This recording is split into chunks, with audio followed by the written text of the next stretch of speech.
नमस्कार दोस्तों, चलिए जानते हैं झारखंड की 50 फटाफट बड़ी खबरों को सिर्फ 10 मिनट में। लेकिन उससे पहले आप यह वीडियो किस जगह से देख रहे हैं हमें कमेंट में जरूर बताएं।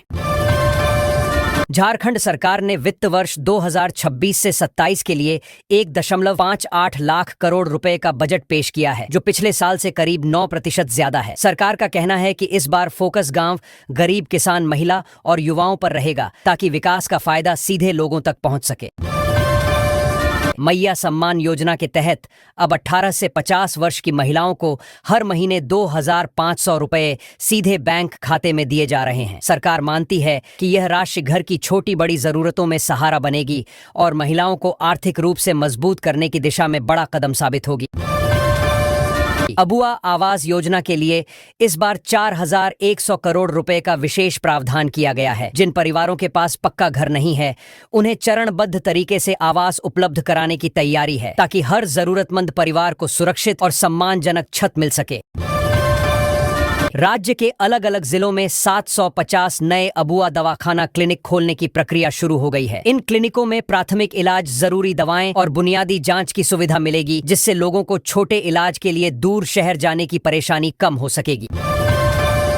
राज्य के सभी 24 सदर अस्पतालों में मेमोग्राफी मशीन लगाने और 5 मेडिकल कॉलेजों में PET/CT स्कैन मशीनें स्थापित करने की मंजूरी दी गई है। इससे कैंसर की जांच और इलाज की सुविधा राज्य में ही बेहतर तरीके से उपलब्ध हो सकेगी और मरीजों को बाहर नहीं जाना पड़ेगा। सार्वभौमिक पेंशन योजना के लिए 3,517 करोड़ रुपए का फंड तय किया गया है। बुजुर्ग, विधवा और दिव्यांगजनों को समय पर पेंशन मिले, इसके लिए भुगतान प्रक्रिया को और पारदर्शी बनाने की तैयारी की जा रही है ताकि किसी पात्र व्यक्ति को परेशानी न हो। पात्र घरेलू उपभोक्ताओं के लिए मुफ्त बिजली यूनिट की व्यवस्था इस वित्तीय वर्ष में भी जारी रहेगी। सरकार का मानना है कि इससे गरीब और मध्यम वर्गीय परिवारों पर बिजली बिल का बोझ कम होगा और उन्हें राहत मिलेगी। खासकर ग्रामीण इलाकों में राज्य के ITI संस्थानों को आधुनिक मशीनों और नई तकनीक के साथ अपग्रेड किया जा रहा है। उद्योगों की जरूरतों के मुताबिक पाठ्यक्रम बदले जाएंगे ताकि प्रशिक्षण के बाद युवाओं को सीधे रोजगार के बेहतर अवसर मिल सकें और वे आत्मनिर्भर बनें। सावित्रीबाई फुले योजना के तहत किशोरियों को शिक्षा जारी रखने के लिए दी जाने वाली प्रोत्साहन राशि की समीक्षा की गई। अधिकारियों ने निर्देश दिया है कि पात्र छात्राओं तक समय पर राशि पहुंचे ताकि आर्थिक कारणों से उनकी पढ़ाई बीच में न छूटे। ई-विद्या वाहिनी पोर्टल को अपडेट कर दिया गया है, जिससे शिक्षकों और छात्रों की उपस्थिति की रियल टाइम मॉनिटरिंग हो सकेगी। सरकार का कहना है कि इससे स्कूलों में अनुशासन और पारदर्शिता बढ़ेगी तथा पढ़ाई की गुणवत्ता पर भी सकारात्मक असर पड़ेगा।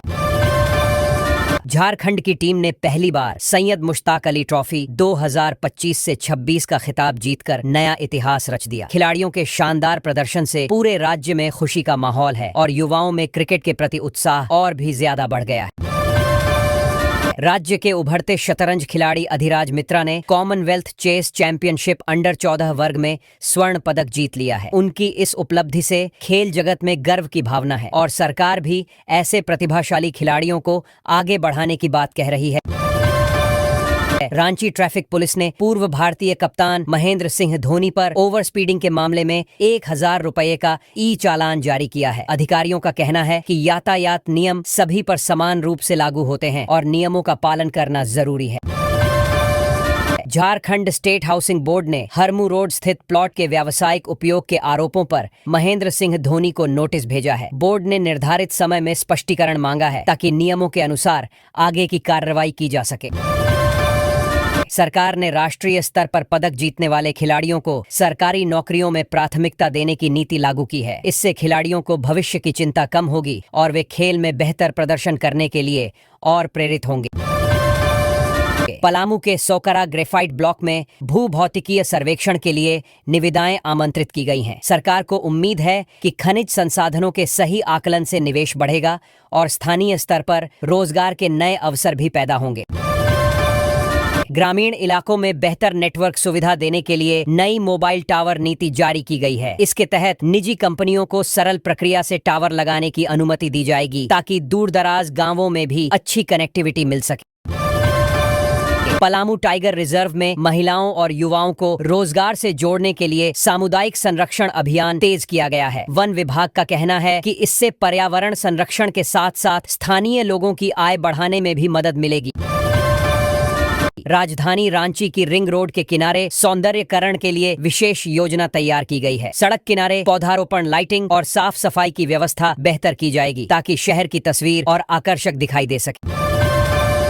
स्टार्टअप पॉलिसी 2026 के तहत युवाओं को सीड फंडिंग और इंक्यूबेशन सपोर्ट देने का निर्णय लिया गया है। सरकार चाहती है कि ज्यादा से ज्यादा युवा अपना खुद का व्यवसाय शुरू करें और राज्य में रोजगार देने वाले बने।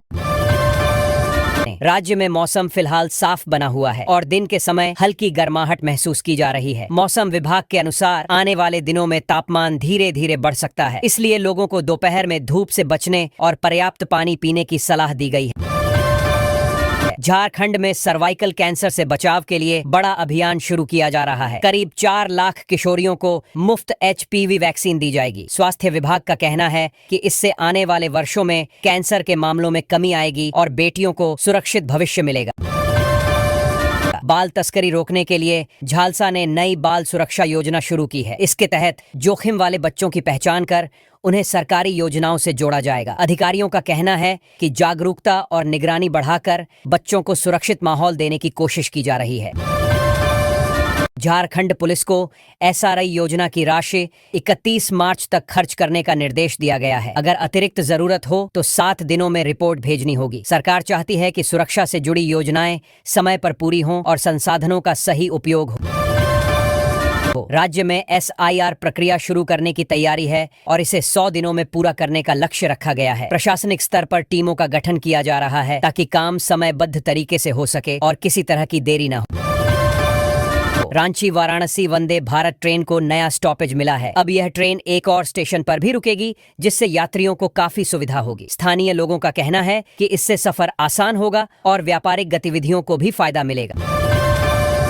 झारखंड में टाटा समूह बड़े निवेश की तैयारी में है। नई टेक्नोलॉजी और हाइड्रोजन आधारित उद्योगों पर फोकस रहेगा। सरकार को उम्मीद है कि इससे रोजगार के अवसर बढ़ेंगे और राज्य की औद्योगिक तस्वीर में बड़ा बदलाव देखने को मिलेगा। मुख्यमंत्री हेमंत सोरेन ने टाटा सन्स के सहयोग से विजन 2050 को आगे बढ़ाने का भरोसा जताया है। अहम बैठक में निवेश और दीर्घकालिक विकास पर चर्चा हुई। सरकार चाहती है कि राज्य को आधुनिक उद्योग और बुनियादी ढांचे के जरिए नई पहचान मिले। निवेश बढ़ाने को लेकर मुख्यमंत्री की पहल पर टाटा समूह के साथ अहम बैठक हुई। अधिकारियों ने बताया कि उद्योग विस्तार, तकनीकी विकास और रोजगार सृजन पर विस्तृत चर्चा हुई है। आने वाले समय में कई बड़े प्रोजेक्ट जमीन पर उतर सकते हैं।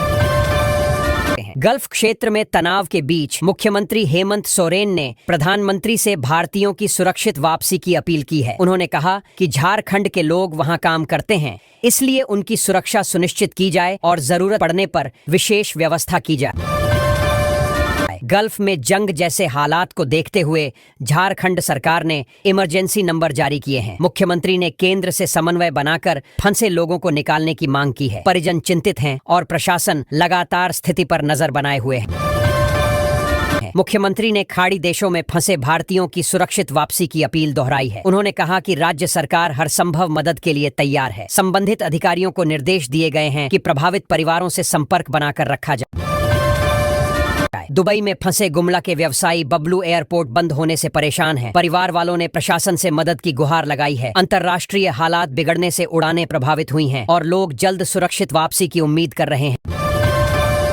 चंद्र ग्रहण 2026 के दौरान झारखंड में अलग अलग शहरों में रेड मून दिखाई देगा। रांची, जमशेदपुर और पलामू में लोग इसे देख सकेंगे। खगोल प्रेमियों में उत्साह है और मंदिरों में परंपरागत मान्यताओं के अनुसार विशेष तैयारी की जा रही है।